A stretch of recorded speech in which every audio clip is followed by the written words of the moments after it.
Hello everyone, and welcome back to the channel. Today, we're diving into a high-stakes political drama unfolding in Washington, D.C. Pete Hegseth, Donald Trump's pick for defense secretary, faced a fiery confirmation hearing before the Senate Armed Services Committee. The stakes couldn't be higher as this hearing could shape America's defense strategy for years to come. Let's break it all down.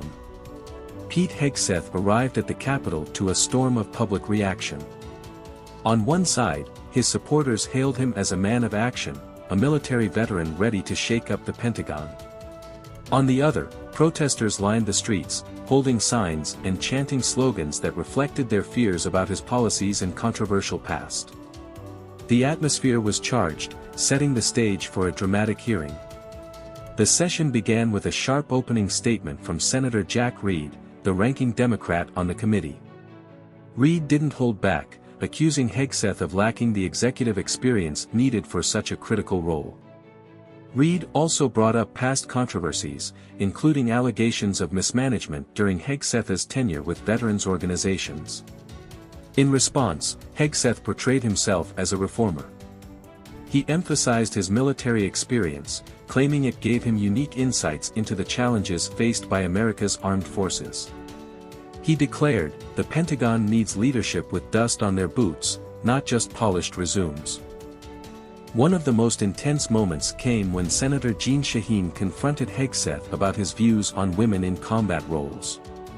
Quoting from his book, where Hegseth expressed concerns about lowering standards to accommodate women, Shaheen asked whether he still stood by those remarks. Hegseth didn't back down. While he acknowledged the invaluable contributions of women in uniform, he maintained that the military's combat standards must remain uncompromised. Equality, he said, should not come at the expense of readiness. But the questions didn't stop there. Senator Reed turned up the heat, grilling Hegseth on threatening emails reportedly sent to officials during the Obama and Biden administrations. Hegseth denied any involvement, calling the allegations a distraction from what he described as the Pentagon's real issues: inefficiency, wasteful spending, and a lack of accountability. The scrutiny only deepened as the hearing progressed. Senators revisited an 8-year-old sexual assault allegation and accusations of heavy drinking during his service. Hegseth called the claims baseless, dismissing them as part of a coordinated smear campaign orchestrated by what he referred to as the left-wing media. Despite these controversies, Hegseth had vocal supporters among Republican senators. Senator Roger Wicker praised him as a bold choice who could cut through the Pentagon's bureaucracy. "What the Pentagon needs right now," Wicker said, "is a leader willing to challenge the status quo." As the hearing unfolded, Hegseth frequently turned to his personal life for support. He spoke about his family, his wife and children, who sat behind him in the hearing room. "My family is my anchor," Hegseth said. "Their sacrifices remind me why I'm here, to ensure a stronger, safer future for all American families." The debate extended beyond Hegseth's qualifications.